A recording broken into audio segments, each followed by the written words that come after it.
ঝিঙে সবজি, যা আমরা মাঝে মাঝে রান্না করে খাই। আর সেই ঝিঙে ব্যবহার করে চীনারা অভিনব পদ্ধতিতে জুতা তৈরি করছে, যা টেকসই ও পরিবেশ বান্ধব। ঝিঙে সবজির শুকনো ফাইবারকে প্রক্রিয়াজাত করে এতে শক্তি ও নমনীয়তা যোগ করা হয়। এরপর এই ফাইবার দিয়ে জুতার মূল অংশ তৈরি করা হয়।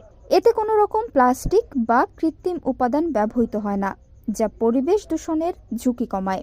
এই জুতা হালকা, আরামদায়ক এবং পুরোপুরি জৈব বিয়োজ্য, তাই এটি ব্যবহার শেষে সহজেই মাটিতে মিশে যেতে পারে।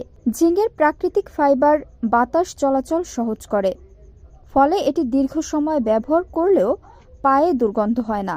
এই পদ্ধতি টেকসই ফ্যাশনের দিকে একটি গুরুত্বপূর্ণ পদক্ষেপ। চীনের অনেক স্টার্টআপ এখন এই ধারণা নিয়ে কাজ করছে, যা আন্তর্জাতিক বাজারেও জনপ্রিয়তা পাচ্ছে। ঝিঙে দিয়ে তৈরি এই জুতা পরিবেশ বান্ধব